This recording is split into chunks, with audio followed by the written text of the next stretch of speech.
This program is designed to provide general information with regards to the subject matters covered. This information is given with the understanding that neither the hosts, guests, sponsors, or station are engaged in rendering any specific and personal, medical, financial, legal, counseling, professional service, or any advice. You should seek the services of competent professionals before applying or trying any suggested ideas.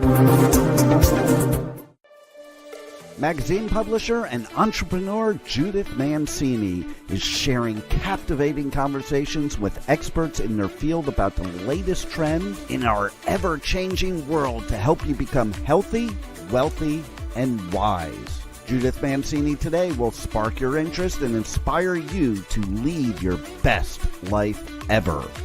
And now, here's Judith.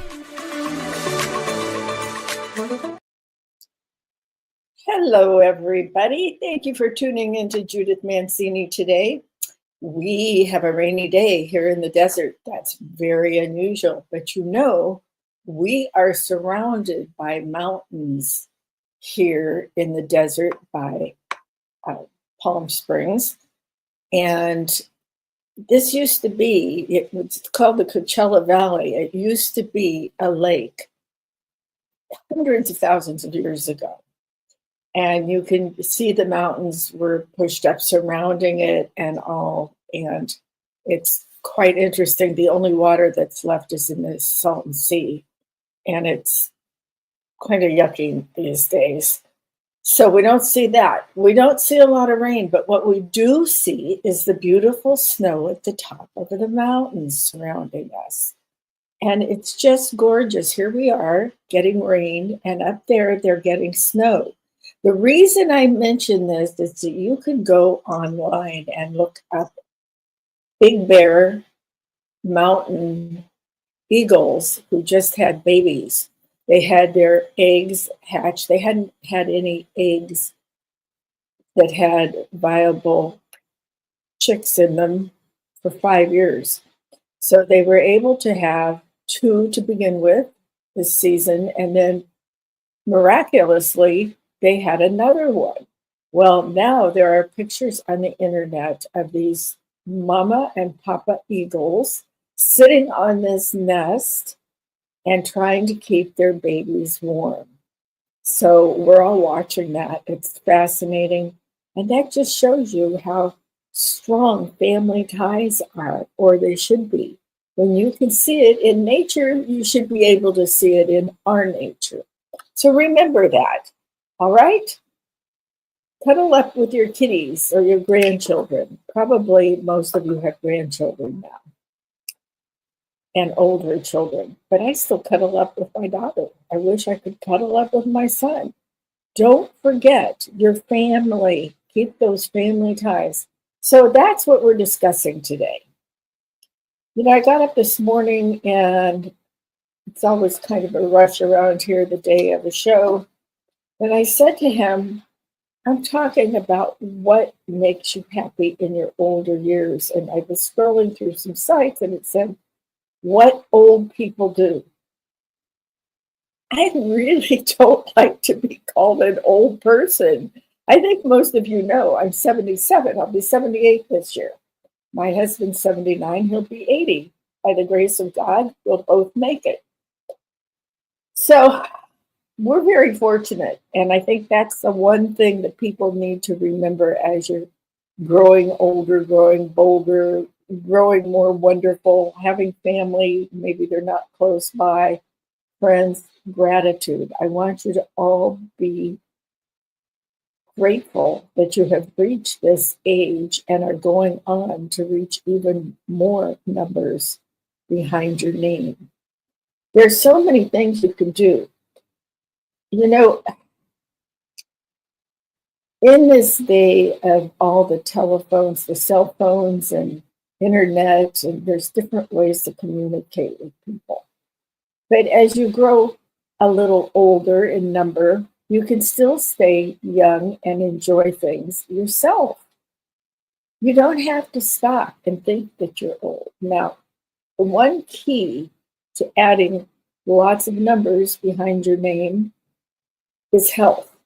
We all know that your health is your wealth. And if you don't take care of yourself, you won't be able to enjoy everything. But some people are well off and they can travel. Some people are struggling.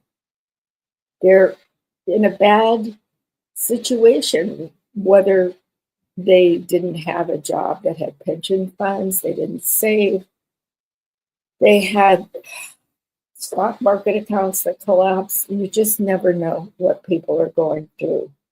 So if they're not in a good mood, you might ask them if there's anything you can do for them. And more than likely, they'll say no, but maybe they want to talk about it. So I'm trying to cover a whole bunch of things that can make you happy in your older years. One of them is staying engaged. And I will tell you that I have not been so engaged in the last 3.5 years. Of course, I engage with you on the podcast. I do talk to a couple of friends, but I've even stopped calling people on the phone. It was just too much for me. People are trying to be gracious and ask me how I'm doing, and then they want to know, are you coming to terms with the fact that your son took his life? Well, of course not. Of course I'm not. And it's very difficult, and they all mean well, but I have just withdrawn.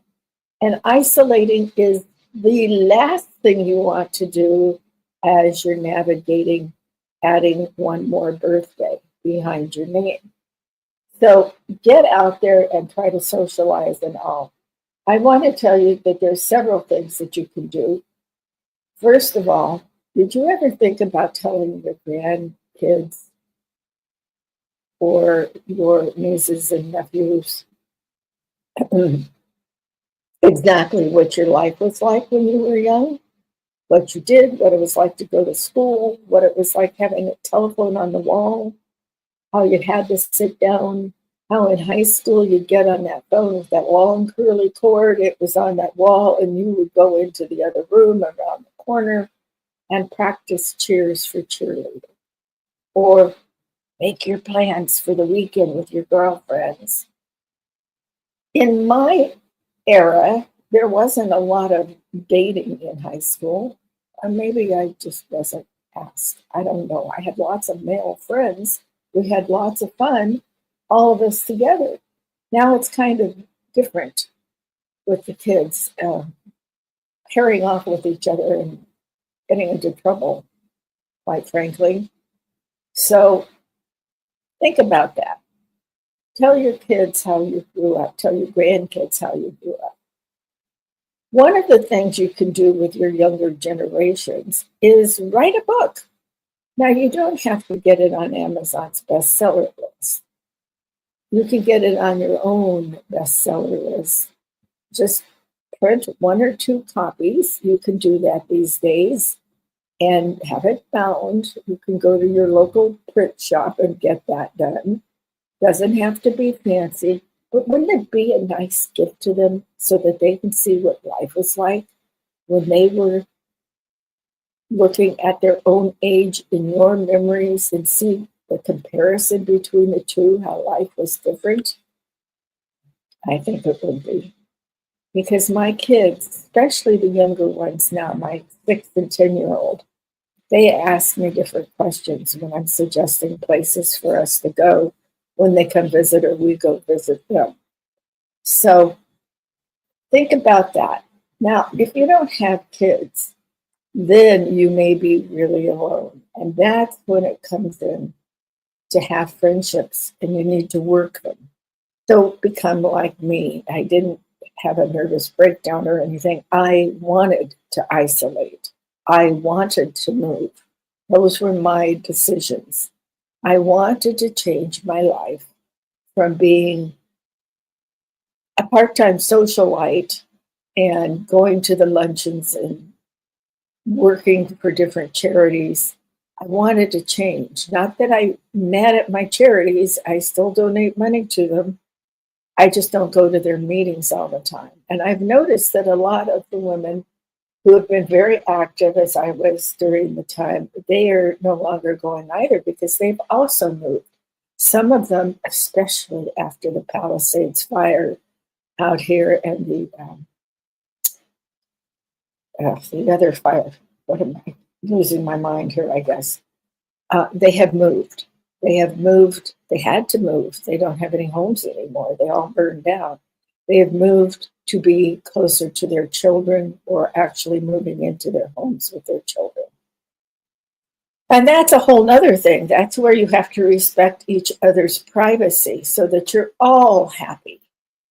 And losing everything in your life, I don't know how you can pick up the pieces at this age and start over like that. It's hard enough when our kids who are in their 50s are trying to pick up and move on. They have their children they have to be concerned about too. So if all possible, try living on your own for a while, or if you do have to move in with your dislocated and relocated children from the fire or something like that, or your health is failing, be respectful of everybody's privacy. I think that show, The Golden Girls, or whatever it was, when they had Betty White and all of the people in that show, I thought that was great. Renting a home, each one had their own bedroom, had their own furniture in their bedrooms, and then piece here and a piece there from their former homes in the living room. Everybody was comfortable. They had people to talk to. They had people to share their happiness with. They had people to share their sorrow with. Some of them started dating. It was actually real life. And that wouldn't be a bad idea. You could pool your money and buy some place or a long-term rental, something like that, if you have no family close to you and you want to have some companionship. So there are all alternative things to do besides moving into an assisted living home when you don't really need assistance. I know that sounds funny, but assisted living homes actually came into being to assist people who needed help. Maybe they were starting to get dementia. Maybe they were starting to get Alzheimer's. Maybe their step was a little slower and they need to be on the ground floor. Maybe they need help in choosing a walker. Those places are wonderful. Maybe they can't remember when they're supposed to take their medications, but you know my thoughts about medications. Sometimes too many pills are given to older people, and it doesn't improve their health. It actually makes it worse. So let's think about that. You can meet some really great people in it. I know people have been in it. And one of them has unfortunately passed away in the last year. She was also suffering from cancer and decided not to do anything about it because she was hitting her 90s. And that's what she wanted in her life, was to just go out slowly. But she was still coming to meetings for our charity group. She told me at the last one, I absolutely love it living there. We have paths to walk in the gardens. We can get one of the cars to drive us to the shopping centers, to the stores, all of that. So she enjoyed it. She made many new friends. She even had one of the meetings for the charity group, which usually gets quite a few people. And she had them all to her assisted living place. Well, that's a really she wanted to have to be careful what you're doing. Have somebody go with you to look at them if you're going to explore that kind of living for your later years. But what I want to talk about today is maintaining your health at home, whether you have a spouse or a companion, a partner, whatever, and you might be living alone. If you're living alone, you should give people your phone number to do welfare checks on you during the week and all, because people worry and you want to talk to them and they want to talk to you. Just to make sure you're okay, not to be nosy, not to order you around. You should just make contact with people. I think we've all seen that with this latest terrible happening with our beloved movie stars. So that's what I would suggest. Now, I made the decision to move to the desert, and I with my husband, purchased a very small condominium. Now, we used to live, this is Lou, my husband now, and we used to live in very large homes, but we had kids coming to visit, friends coming to visit. We gave lovely dinner parties, and it was just wonderful. But I made the decision to move to the desert, which is actually a 4-hour drive to my daughter's, but I didn't want to spend millions of dollars on getting a new place in Santa Barbara or Beverly Hills. I was done with that life, except for my kids being in Santa Barbara. I love that. But that's not what I'm into for my retirement years.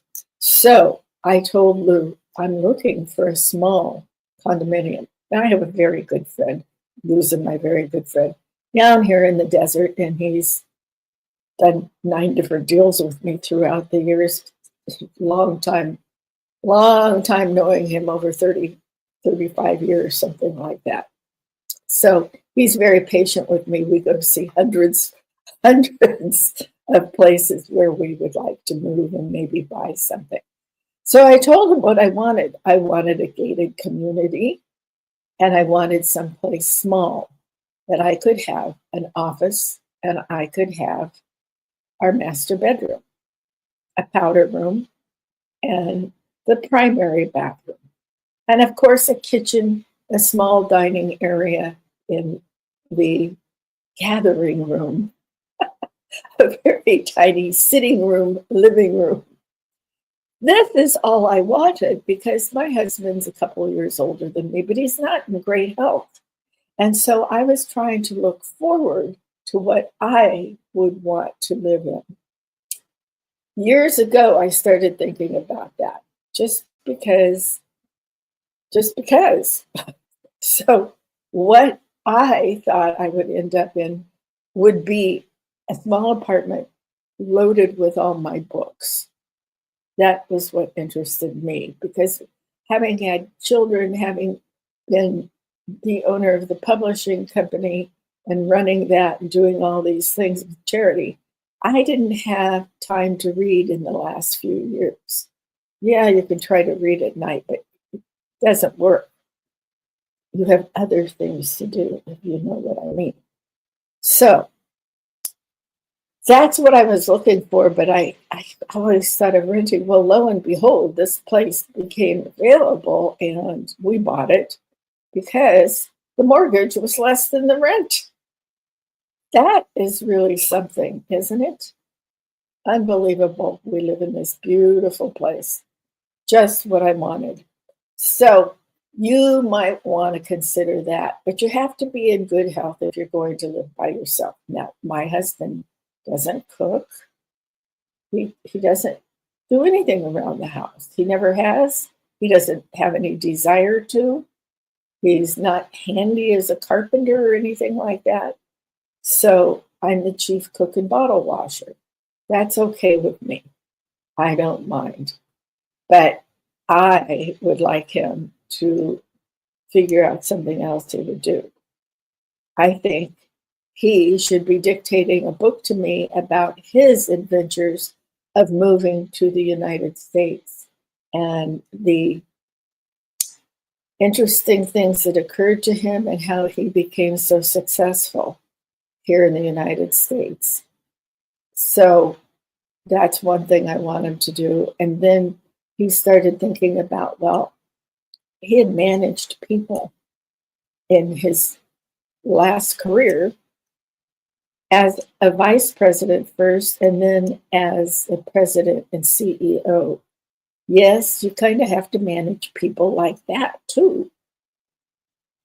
Not everyday management, but getting their reports, seeing what the sales are, whatever you're doing. So there's always something in you that maybe you'd like to share with somebody else. I think in this day and age of being able to record things on the internet or on your laptop first and putting it up on the internet or what have you, or sending it to somebody in email, I think that is a perfect thing. I think maybe instead of sitting down and writing a book for your grandchildren, maybe you could record videos. It's not a new idea, it's been around for a long time, but it's so much easier now that you can do this. People even put their trust in their wills and things like this and have a paper copy too filed with an attorney. But it's interesting that you could say something to your kids. I'm leaving you this gift, and this is what I'd like you to do with it. It's just suggestions, but I think you would enjoy a family safari to Africa, whatever you want to say. I loved coming to your football games and your swim meets and your volleyball games and soccer. That would thrill them because they could see you one more time and keep watching it whenever they wanted to. If they missed you, they could turn it on. I think you should consider doing that. You can do it on your phones now too. So I think that would be a nice idea for your kids and your grandchildren. So that should take up an awful lot of your time to do that, because you might want to edit some things out of it, like the jerk you were married to before. Oh, sorry. Okay, so let's do that. As we're talking about friendship and physical health and all, I want you to remember your mental health. Your mental health, to me, is almost more important than your physical health. And the reason why is if you are so depressed and so mixed up and not being able to make decisions and you cry a lot, I could see people might have thought I was mentally disturbed, not communicating for 3 years. They finally got the message.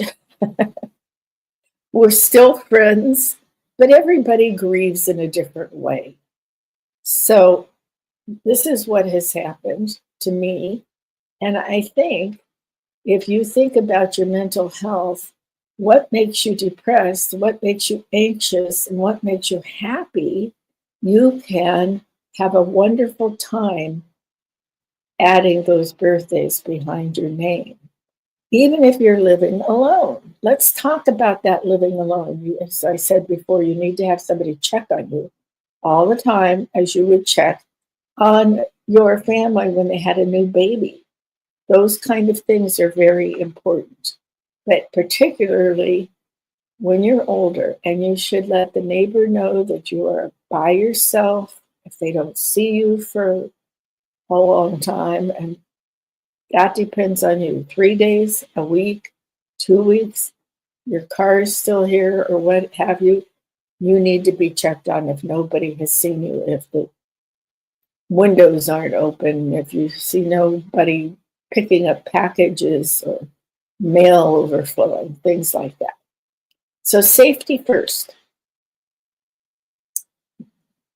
There are different things that people do to make new friends in new areas and all. And since I have moved all over the country with my husband, I enjoyed it very much. So I would go out and explore the different cities that we lived in. And we lived in some really great ones. Pittsburgh, I did a lot of work in Pittsburgh with my magazine.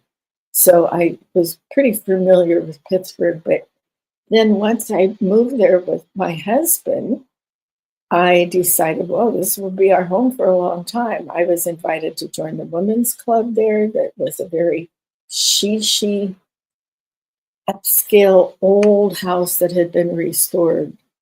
And it was called the 21st Century Club. I was honored to be asked to join that. So I made a lot of friends through that.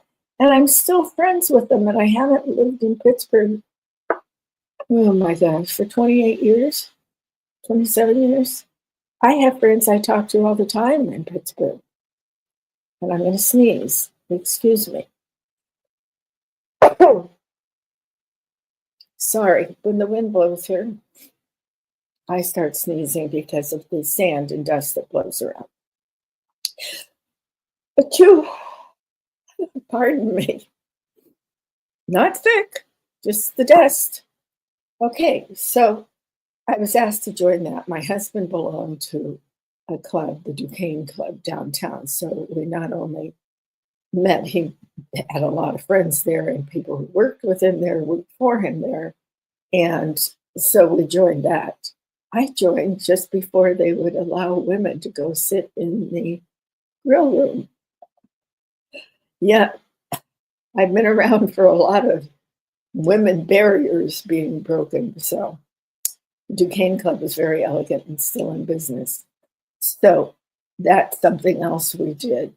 I made it a point to go explore the museums and the libraries and the parks in Pittsburgh. It's rich with culture because a lot of wealth was established in Pittsburgh through gas and oil and steel and all sorts of industries.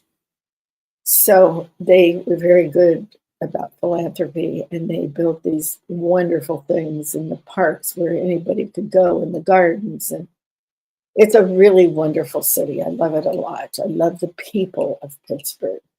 But then we also had a stint in New Hampshire, and I didn't make so many friends in New Hampshire, but we were close enough to Boston that we lived in New Hampshire because that's where the main office was that he was turning around this company. And we had a little townhouse there. And then we went and rented an apartment very high up on the floors in Boston so that we could see the river and the bay and all of that. And it was marvelous. And of course, there's wonderful things to see in Boston too. Everything. So I was very fortunate that we moved all over. I talked enough about Beverly Hills and Los Angeles and Hollywood. I'm not going to tell you all about them again. But there's a lot of things to do here in the Palm Springs area. And one thing that I want to get back to as I grow older and I stay in good health is hiking. There are a lot of hiking trails that take you up to the top of these mountains that surround us. And a lot of it is on Indian land. So they will tell you which tribes own it to this day. And you might have to pay a small fee to go on it. That's how they maintain the hiking trails and all. It's rich in history here. And I love history. I love to find out what's going on.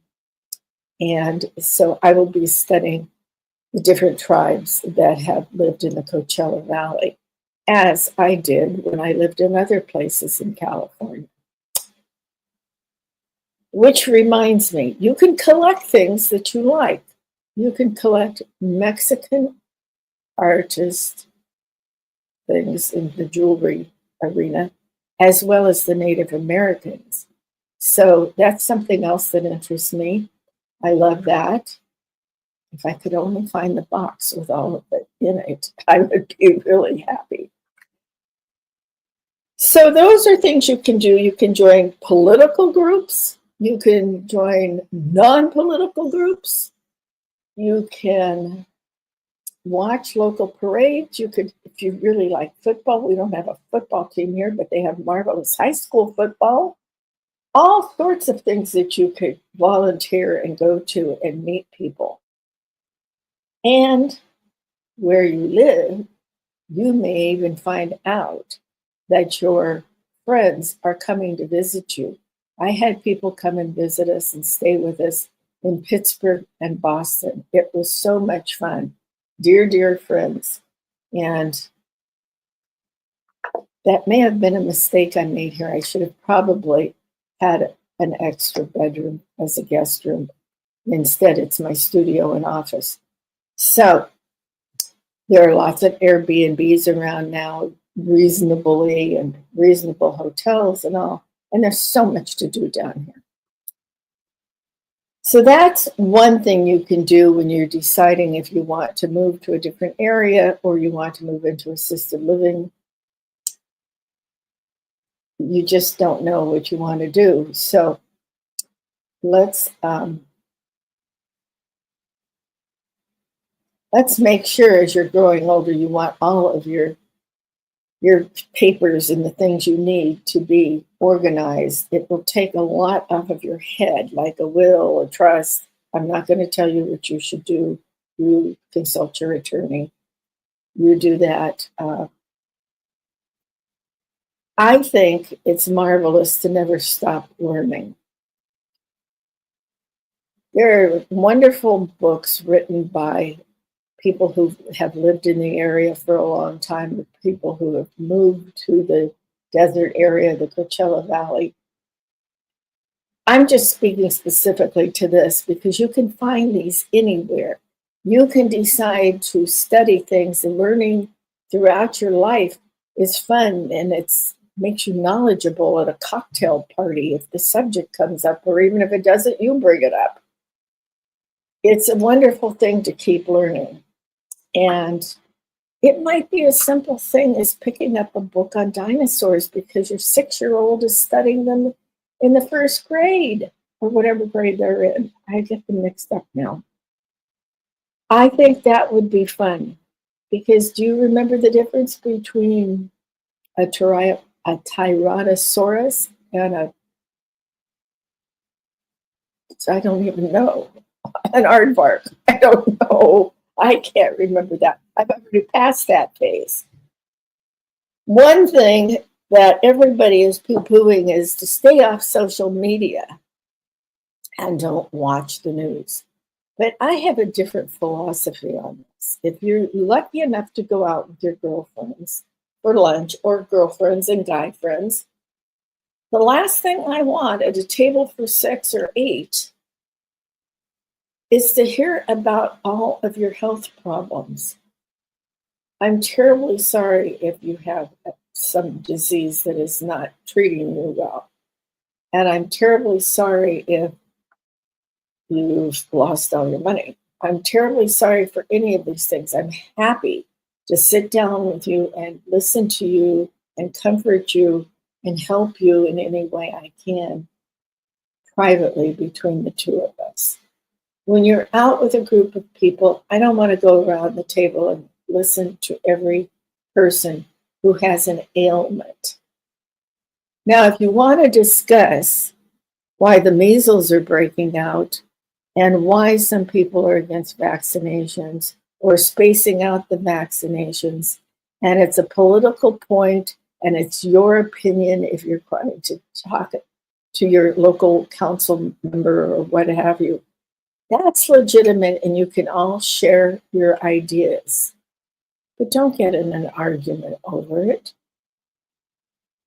Try to stay at nice topics like Rod Stewart's coming to the desert to perform one night only. Did you get your tickets? Do happy conversations. And then if somebody brought something up that you want to discuss with them, just take them aside and say, hey, do you want to have lunch? Do you want to talk on the phone? Do you want to do a FaceTime call? There's all sorts of things you can do to keep up with your friends these days. And isn't it fun? Social media, the best place to keep up with your friends is we're adding numbers behind our name, is on Facebook. Now, I have 2 sites on Facebook. I have Judith Mancini Today, which is this show, and I have a business page for it. And then I have my personal one that my son helped me put on 2009, I believe it was. And it has a long name on it. Judith Woods McGuire Mancini. That's my personal page. Judith Woods, my maiden name. McGuire, the man I married and had children with. And I kept that name for a long time because I wanted my children to have the same McGuire last name as me. And the last one, of course, is Mancini, my husband of 30 years. What? 3 marriages and this one is 30 years? Well, the other 2 were 14 each. It takes me a while to be a meanie and get a divorce. But one thing is, I never got money from either one of them. That wasn't what I was all about. So that is something that you might want to consider. Do a Facebook page, and then you can get the news on there. You can get the news from your people that you know and make friends with them on Facebook or connect on Facebook, and you can discuss all sorts of things. My girlfriends and I often send our ideas on politics back and forth and post them on Facebook. Normally, we don't get censored. However, I guess I'm a little too outspoken because I have had several posts taken down from Facebook by the censored people.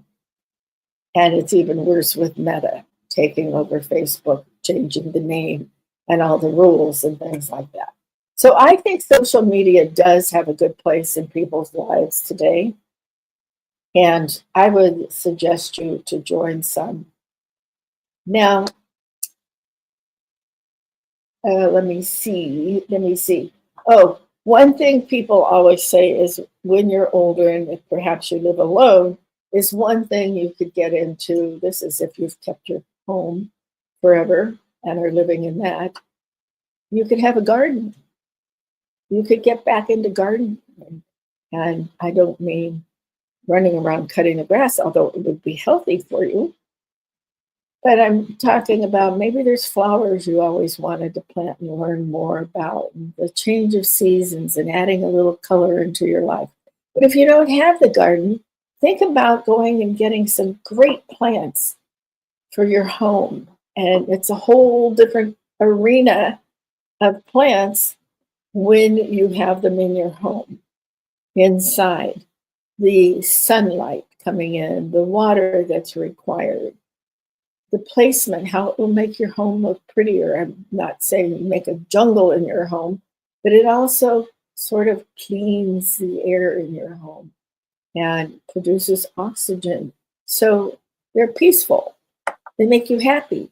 And one thing I do, I shop at Trader Joe's a lot because it's the most convenient store to us. I don't really like those huge box stores. I'm more of a person that likes things from Whole Foods and things like that. Cleaner food and bigger choices. And they're not that close to us down here. They are down here, but not that close to us. So I go into Trader Joe's a lot. And aren't they smart? Because as you walk in the door, there are plants that grow down here in the desert and in your house, little ones with a little cacti in them and bigger ones that might be orchids, something like that. And then you walk in, and Trader Joe's always has the most reasonably priced bouquets of flowers. They're spectacular. You know, I love peonies, but it's not quite peony season yet. And my husband always buys me peonies, sends them to me, brings them to me, what have you, for my birthday, because that's about when the last peonies are blooming. And I just love them. But the other day, I was looking and I saw ranunculus. I used to have ranunculus years ago when I first got married. So that's over 50 years ago. And I used to get awards for my gardens in Mission Viejo. They'd come around and judge them. And I had a lot of ranunculus in them because they would bloom, their bulbs, and they would be popping up and blooming at the very beginning of spring. And they last forever. I bought a bunch of them the other day, two little things that cost $6 a piece. So many stems. And those things are blooming. They've been blooming for 2 weeks. And they're gorgeous because, you know, pink's my favorite color. So you can make a nice garden at home in your apartment, your little condo, whatever you're doing. One of the things as you're getting older is you must keep up that health, as I've told you throughout the podcast. But one of the things that's really good for you is walk in the morning in the sunshine if you have sunshine. I know it's snowy everywhere right now, so you could go to a sports club. You should go to a sports club. A lot of them have indoor pools and they have senior classes. And did you know on some of your insurance as you're older and you have Medicare or other insurance and all, you can have a free membership to what's called silver sneakers. I've never gone to a class, but I understand they have these classes for senior people that do not cost any money, and you can join the club and participate in these senior programs. So if I were you, I'd check that out. A lot of times, apartments and condominiums and places like golf courses that have townhouses that you can buy, and all, a lot of them have workout rooms and things like that. So whatever you do, keep moving around. Keep in contact with people and try not to watch the depressing news. Like a track runner hitting that other kid in the head with a baton. What is the world coming to? Let's try to tell our kids to be kind to each other. Okay, I am almost running out of time, and I have some things to tell you today. Number one, I love you all, and I've been very happy podcasting with the great owner of this station, Dean Piper, for nearly 11 years now, and I've enjoyed every minute of it. He is the most generous, gracious guy I have ever worked with, particularly in podcasting. Love him to pieces. He will help you learn how to podcast. He will help you with the equipment you need to buy. He will just tell you everything you ever needed about podcasting. And he has many channels that you can go and ask to be on, and he will talk to you about it. So that would be talk4media.com. And the reason I'm telling you this is because it's time for me to say goodbye at the end of March.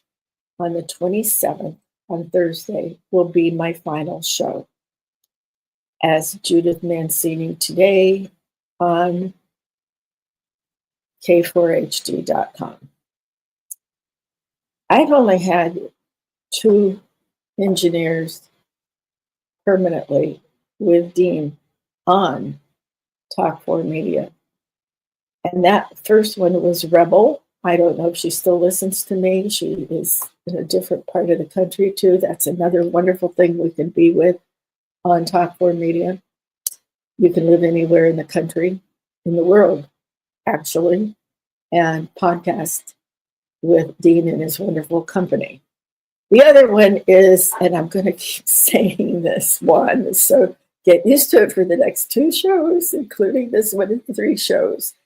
My best engineer, my kindest, my most knowledgeable. He's just fabulous, and he puts up with my sending what I need to send in to him. He puts up with me being late because he knows I'm kind of spacey these days. He's been absolutely wonderful. So thank you, Juan. I truly appreciate you, and I will miss you. But I get you for 2 more shows, so I don't want to start crying. Now, what am I going to do? Well, I just need some time off. But in the meantime, I'm going to work on my book, which is my life story, for my grandkids. I started it a while ago and started the very beginning of my life and my brother's life together because we kind of had a unique life. So I started that. I am thinking of doing a couple different things career-wise, and one I've definitely chosen is LifeWave. One, if you can put that contact for me up there, you're so great. There you go. I speak and he does it. Thank you. Thank you. I was shown this, and I know you've heard this before, but if you haven't heard it from me, I was told about this LifeWave company that is a patch, a small patch this big, okay? That big, that helps you with your health. every day I get up and I use X39, and it seems to give me more energy and more peace in my life. And I've been doing it. I just was so apprehensive and skeptical of this company. I had to try some of it. So I looked at the whole thing, and then I started using it on my husband. First the X39, which just makes you feel so much better and light and fabulous throughout the day. I know that sounds funny, but it's not. I want you to go to that lifewave.com/Judith Mancini. That is where you can click on to learn about the company. It's not phony, it's not goofy. It is legitimate. It's been in business for 20 years and they're just expanding. It was founded by a scientist who worked to discover what he could help the Navy SEALs with to give them more energy when they were on a long assignment. So you can read about that on there, and I think you'll find it fascinating. So I'm getting into that. I started studying side hustles because I wanted to let people that were listening to me, I wanted to give them some. So many of them asked me, how can I make a little money? How can I do this? And I interviewed some people from other companies that are into side hustles, direct marketing, and nothing. It worked for other people, but it didn't work for me. Okay. I wanted to be with something with health. And this is what I found. And I'm no longer skeptical. I am thrilled with it. So I'm going to become very involved in it. And I will let you all know what's going on. But in the meantime, go to that link and read about it. And then we'll get into it when I am off the air with this. But for our last two shows, I'm going to try to get our music composers back on. We have had some interesting conversations with them because they're also writers. They're authors of a couple books, and they also write music. So I'm also going to ask Georgie Donovan, who introduced me to LifeWave, to come on the show too, to wrap everything up so there's no loose ends hanging around with all of us. But I'll, on the last show, give you some ways to contact me if you need help with anything, of course. So that's about it for today. I'm going to be very sad on my last show. And don't criticize me if a tear or two rolls down my cheeks, because this has meant a lot to me. One time I even recited the night before Christmas to my grandchildren and all the other little children that they knew. That was quite a while ago, but that was fun. So we've interviewed so many different people and in different fields, from rappers to scientists to politicians to handsome guys like Anthony Sabato, who was running for an office when he sadly moved out of town to Florida, and lots of political people. We've had just such a variety of people on and talking about all sorts of things. So I will miss you all a lot. But tune into these last two shows because I want to make them fun and interesting, and I want to leave you with good wishes and these words to always remember. Cherish yesterday, dream tomorrow, and live today. Thank you for tuning in.